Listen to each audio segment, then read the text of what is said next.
Somehow so many problems came over me all at once. My husband left me for his mistress, he was fed up with me. And my daughter Lena had a bad fall and broke her leg. Now she needs a rehabilitation course. We need to send her to a specialized sanatorium in the Crimea.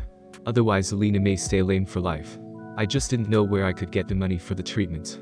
The most frustrating thing was that I was working 2 jobs, but still did not have enough money. I was paid very little at my jobs. I am constantly looking for a new job, but so far to no avail. So I could not pay for a trip to Alina. Well, unless I had to rob a bank or sell my kidney. I just did not know what to do. I had no one to ask for help.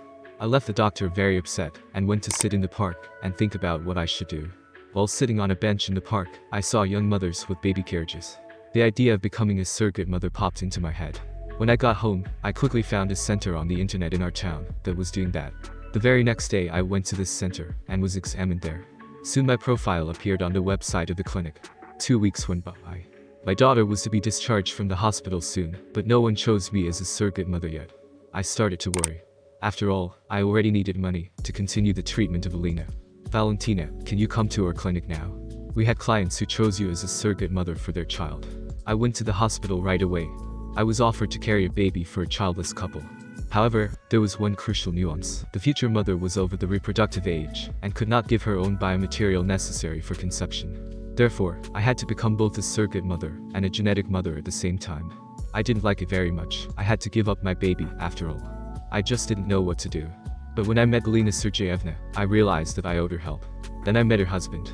He was much younger than she was. It was clear that he did not really like his wife's idea, but he was forced to agree with her. We signed the contract. Then fertilization and IVF happened. To increase my chances, the doctor implanted several embryos. After a while the ultrasound results showed that I was going to have triplets. Galina Sergeyevna was very happy when she found out about it and immediately increased my fee. Galina Sergeyevna called me every day, made sure that I ate well, and did not overdo it. Alina at the time was in a sanatorium in the Crimea. She liked it there very much. Pregnancy was difficult. I suffered a lot from edema and toxemia. But I held on. I had to spend most of the pregnancy in hospital. Then Alina came back and realized that I was pregnant. She was very happy about it. My daughter just really wanted a little brother or sister. I explained to her that I just wanted to help some very good people who can't have a baby themselves. The time for delivery was approaching. Everything was fine, and then suddenly Galina Sergeyevna disappeared. She stopped calling me. I was very surprised at this. I went to Galina Sergeyevna's house, but it was closed. The clinic could not get through to her either. After some time they were able to call Galina Sergeyevna's husband. He said he had separated from his wife and that he didn't need the children at all. I was shocked by what was happening. I was very nervous, and I went into labor.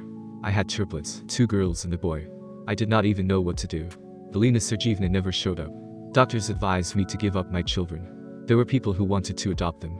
But I quickly realized that I couldn't give up my children to anyone. How could I do otherwise? After all, they were my own children. When I came home, Alina was very happy. She had 2 sisters and a brother at the same time. By chance I found myself a very inexpensive nanny. The girl of Eastern nationality named Gulnara came to help me. She really needed the money, so she agreed to help me. Life began to get better. Only I couldn't stop thinking, what had happened to Galina Sergeyevna? I often began to pass by her house. Usually it was dark there. It was clear at once that no one was there. So passed half a year. But one day I was lucky. I saw a light in the windows of the house. I went into the house. There I met Igor, Galina Sergeyevna's husband. Igor met me in a very strange way. He said, "Why are you standing at the door? If you've come, come in. Where's Galina Sergeyevna? Why do you need that old hag? She's in the hospital. Where an old woman should be. I don't understand what's going on here. What happened to Galina Sergeyevna?" I asked in surprise. And then something unexpected happened. Igor attacked me and hit me on the head with something heavy. When I woke up, I was tied up and my mouth was covered with duct tape. Igor was sitting next to me and looked at me with a smile on his face. "Are you awake yet? That's good. Don't you still not recognize me? It's me, Igor. I was in the same class as you, and I was madly in love with you throughout my school years. And you didn't even notice me. You didn't see how I felt about you. After high school, I took care of myself. That's why I changed so much." Galina Sergeyevna fell in love with me. But I didn't need her, I only needed her money. Everything was fine until she decided to become a mother. Why she needed it at her age I still don't understand. Then I saw your profile at the fertility center, and chose you as the mother for my children. I understood that this was my chance to be with you.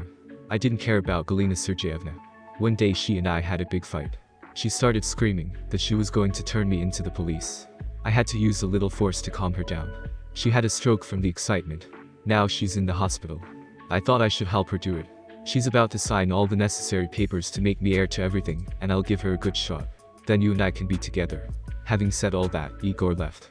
Eventually I was able to get up from the couch and went outside. Passers-by saw me there and called the police. Igor was arrested. Galina Sergeevna eventually recovered and was discharged from the hospital.